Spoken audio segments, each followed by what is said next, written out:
Olivia Gonsalves, Kaylee's sister.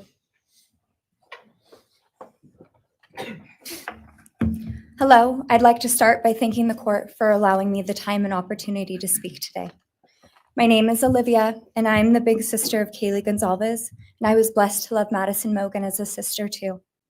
I'm not here today to speak in grief, I'm here to speak in truth. Because the truth is, my sister Kaylee and her best friend Maddie were not yours to take. They were not yours to study, to stalk, or to silence. They were two pieces of a whole, the perfect yin and yang. They are everything that you could never be. Loved, accepted, vibrant, accomplished, brave, and powerful. Because the truth about Kaylee and Maddie is they would have been kind to you. If you had approached them in their everyday lives, they would have given you directions, thanked you for the compliment, or awkwardly giggled to make your own words less uncomfortable for you. In a world that rejected you, they would have shown mercy. Because the truth is, I'm angry. Every day I'm angry. I'm left shouting at the inside of my own head everything I wish I could say to you. The truth about me is when I heard the news, I didn't cry. I listened for them. I promised them I would, that I would fight for them, that I would show up no matter what it cost me. I swore I'd never let them feel alone. Because you see, I've always been their heavyweight. I've always been the one to fight the battles they didn't feel ready to fight themselves. All it ever took was a call, and they knew I would handle it for them, no matter the time, no matter the cost. They could wave their white flag because they knew I would never back down, not for them, and not even death could change that. Somewhere along the line, I started to think about what I would say to them if I was given just one last chance. If I could gather enough heartbreak or love or sacrifice or whatever it took to get just one message across, what would I say? Throughout this entire process, I've written my feelings down at every moment, my wishes, my love, my denial, my anger. And as one final act of love, I'd planned to read these thoughts, even jarring and discombobulating and not even making sense. Because for me, that was true love. As bare and as naked as it could be, not laced in pretty words or dressed for the occasion, but written through bleary eyes at 2 a.m. with clenched fists, angry at this reality. My true final act of love was to continue on without them, for them. That dream to read aloud my love to them, to bring meaning through pain, was the latest blow in realizing you don't deserve it. And Kaylee and Maddie don't need it. Kaylee and Maddie have always known my love, and they would never ask me to prove it by further victimizing myself to a defendant who has shown no guilt, no remorse, no apprehension. They would say to me, "Why would you give the satisfaction of showing vulnerability now? You promised you would never back down." And for that clarity, I'm thankful. I won't stand here and give you what you want. I won't offer you tears. I won't offer you trembling. Disappointments like you thrive on pain, on fear, and on the illusion of power. And I won't feed your beast.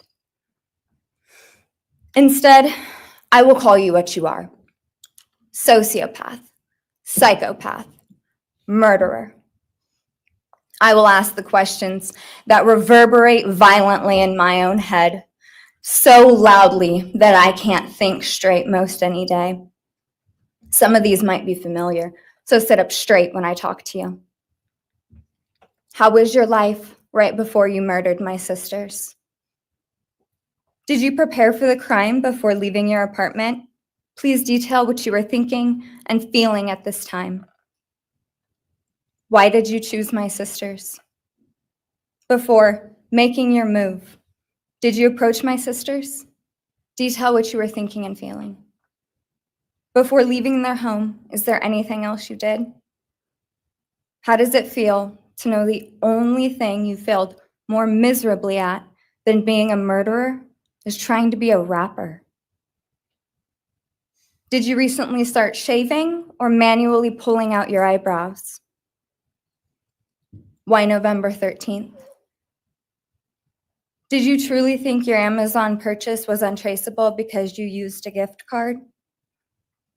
How do you find it enjoyable to stargaze with such a severe case of visual snow? Where is the murder weapon? The clothes you wore that night? What did you bring into the house with you? What was the second weapon you used on Kaylee? What were Kaylee's last words? Please describe in detail the level of anxiety you must have felt when you heard the Bearcat pull up to your family home on December 30th, 2022. Which do you regret more? Returning to the crime scene 5 hours later, or never, ever going back to Moscow, not even once, after stalking them there for months? If you were really smart, do you think you'd be here right now? What's it like needing this much attention just to feel real? You're terrified of being ordinary, aren't you? Do you feel anything at all? Or are you exactly what you always feared? Nothing. If you're so powerful, then why are you still hiding, defendant? You see, I'm here today as me. But who are you? Let's try to take off your mask and see. You didn't create devastation. You revealed it in yourself. And that darkness you carry, that emptiness, you'll sit with it long after this is over. That is your sentence. And it was written on the wall long before you ever pled guilty. You didn't win. You just exposed yourself as the coward you are. You're a delusional, pathetic, hypochondriac loser who thought you were so much smarter than everybody else. Constantly scolding, turning your nose up to grammar mistakes, nitpicking and criticizing others. You wanted so badly to be different, to be special, to be better, to be deep, to be mysterious.